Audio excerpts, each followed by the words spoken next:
राधा रानी की नगरी बरसाने में लड्डुओं की होली के बाद लट्ठमार होली खेली जाती है और फिर इसके अगले दिन नंदगांव में यही परंपरा निभाई जाती है। देश विदेश से लाखों लोग इस होली को देखने के लिए बरसाना और नंदगांव में आते हैं। वज्र में वैसे भी होली खास मस्ती भरी होती है क्योंकि इसे कृष्ण और राधा के प्रेम से जोड़कर देखा जाता है। लट्ठमार होली में मुख्यतः नंदगांव के पुरुष और बरसाने की महिलाएं भाग लेती हैं क्योंकि कृष्ण नंदगांव के थे और राधा बरसाने की थी। साथ ही रंगों को लेकर भी यहाँ खास ध्यान रखा जाता है। होली के दौरान यहाँ रसिया गायन का भी आयोजन किया जाता है। तो आइए जानते हैं बरसाने और नंदगांव की लट्ठमार होली के बारे में। यूँ तो ब्रज में होली का महोत्सव 1.5 महीने पहले से ही शुरू हो जाता है, लेकिन ब्रज के हर तीर्थ स्थल की अपनी अलग परंपरा है और होली मनाने का तरीका भी। इसलिए देश भर में ब्रज की होली का खास महत्व है।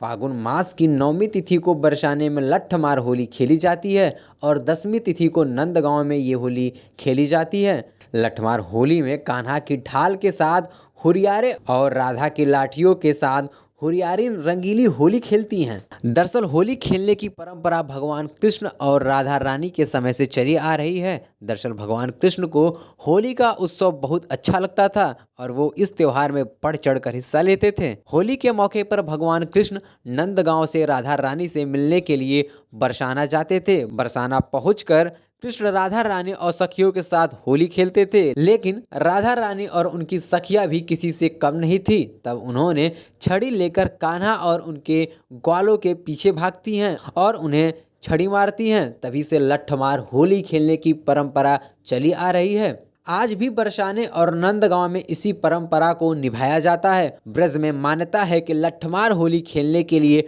भगवान कृष्ण और राधा रानी इस रंग में रंग जाते हैं। बरसाने में लड्डू होली 10 मार्च को खेली गई और फिर 11 मार्च यानी आज लट्ठमार होली खेली जाएगी। इसके अगले दिन यानी 12 मार्च को नंदगांव में ये होली खेली जाएगी।